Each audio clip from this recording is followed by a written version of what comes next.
provide, okay, let's say we want to create an extension point to provide power to a hair dryer, for example. Right? Let's just see, can we use okay? And which cable do you feel is the best for our purposes? The thicker one, right? The thickest one. Generally, well, maybe not the thickest, but yeah, the one that will supply enough current with minimum voltage drop. Right? Usually, if the voltage drops is very minimal, it means that the resistance is very minimal. Right? Because we have voltage is equal to I square R. No, that's power. Voltage is equal to the current times the resistance, right? And the heating is the current squared times the resistance, right? So usually if your resistance is really low, your heating will also be pretty low too. Okay. So we'll take this wire. Actually, I think this wire generally is like too small for what we need to use it for. But Or we can get a small one. no, the wire. Yeah, you know Just don't bring all that. yeah, I didn't bring all of them. So if you want.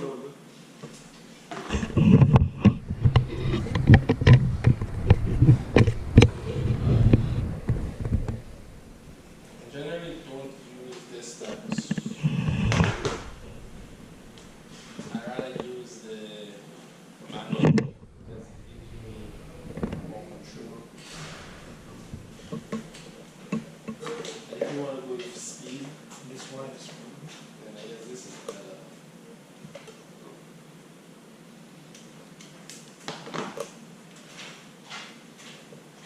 Yeah, so what you do is that they should be on the same length, right? But I cut them with different lengths. So you twist this wire, and then you would twist it together like this.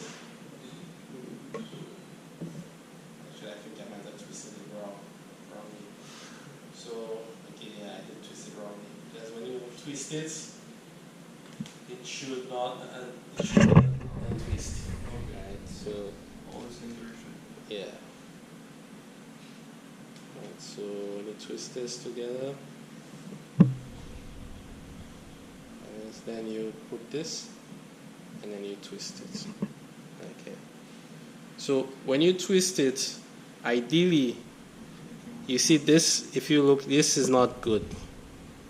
Okay. Right, but I think it's still a good example. Can you tell me why it's not good? You can see the cables. the cable is too exposed. Yeah, The other side. it's But good, this- yeah. You can so Yeah. it's like, better see to use the this. copper. yeah. So if you need to use that terminal, you should make note of the length of this section, right? And twist it so that when you twist the wires, all of it is inside. And ideally, it should be such that when you pull it, it's still taut. It shouldn't just slip out, right? There's another option. Okay. It's Yeah. better, I think. This, I do agree. These are better. You don't agree? I said I agree. Oh, I agree. Okay. I agree. These are better in that you don't need to do any sort of twisting. You don't need any skill, basically. But more costly. Yeah, you don't need skill. But I mean, generally, Yeah. you want more uniformity whenever you are building something, right? Uniformity. You don't want one electrician to be to perform work that's significantly better than another electrician based on skill. If you're trying to design, right? Yes. That's no good. All you care about is that your design meets a certain set of standards. So you want to minimize the skill that is required, right? So these, in that sense, these are better because you can very easily figure out how to use this. put the strip the wire, as long as it fits in properly, again, it should be, the entire wire should be inside the conductors, right? And the insulation should not be, the insulation should be about where the, if you examine inside, you can see these the conductor part inside, right? So the insulation should be up to that point. And then you just click, and then you're good to go. That's Yeah. fitting to fix Oh, So- things somewhere. So for these are to group your wires together, right? Is this missing? This? For fastening. Yeah, but it feels like it's missing something. No, it's not mix. It's like this. You put this on. Oh, yeah. So it was missing something. Look at this one. No, I said Oh, when I okay. saw this. I saw this was looking like it's missing something. Mm-hmm. Yeah, so this is to fasten onto your what do you call that? Panel. Oh, Okay, so we will go to the workshop and I'll show you where exactly this fits on. But yeah, so in the panel there's usually a plain board. I don't know how they call it. Probably you are going to fix something like this. Yeah, but even then there's usually like a part of the, I forgot how to call it. So usually there's like something like a breadboard. How do you call it? Like the thing like the breadboard, and then like Bread. the plate, right? So Right. it's like the plate, right? And the plate is what you use to fasten everything onto, Yes.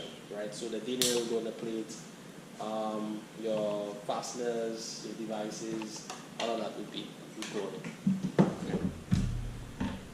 And if you do need to use wires, right, it's best that you minimize the exposure to the environment. Right? Unless if you are in an area, like you're passing the wires in an area that,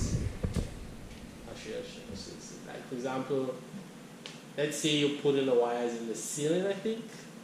In some standards you are allowed to not use these, but generally speaking it's good practice to always pass your wires in tubing. Right? Do you know why? Why is it preferable to use these? To protect the wire. Okay. And then there's another reason. Because it's easier to like put them in and then put them out and Right. then in again. You have to direct your So it's wires similar to that of the tracks. Right? Yes. Yes, this is especially important if you are routing wires in areas of high degrees of moisture, right, and sunlight too. But then even then, you do need to select the proper tubing, because for example, if you use the wrong tubing and it's exposed to the sunlight, this will eventually crystallize and crack. Right, so basically the same rules as the insulation applies. Because the function is very similar. It's like, you could just think of it as a second level of protection. Maybe the first level of protection. Insulation is a second. Also, there's one other thing. You also need to keep note of the current that you well, this is more for, I guess, a technician, but as a designer, you should also note that when your wires are conducting, they generate heat, right? So you need to have a certain amount of empty space to allow your heat to dissipate properly, right? You need to first to fix. Yeah. So so in a sense, you could just note that whenever you are running cables or tracks or enclosures, you need to fasten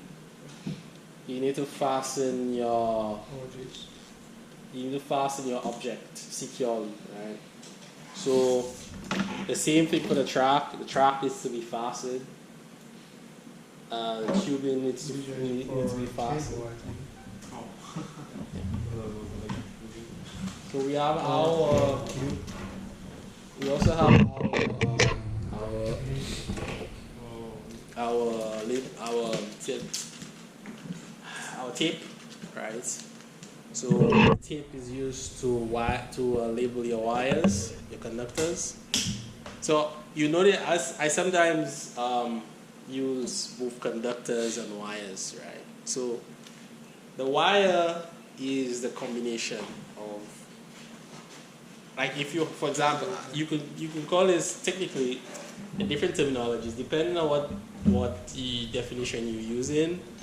It can be a bit confusing. So in a sense, you can say this is like a cable. This is a cable, right? And the cable the cable consists of several wires, right? But in some places they also call the wires conductors, right? And inside the wire is also conductors. So it can be a little bit confusing that way. Oh, okay. Yeah. Sometimes you have stranded and non-stranded conductors, right? So in this case, this is stranded. So when I say conductor, I'm usually talking about this. It's like a single wire. And the reason why I say conductor is that usually you run it from one point to the next point, like a single. We treat it as a single conductor. So that's why I use that terminology. Okay, so we have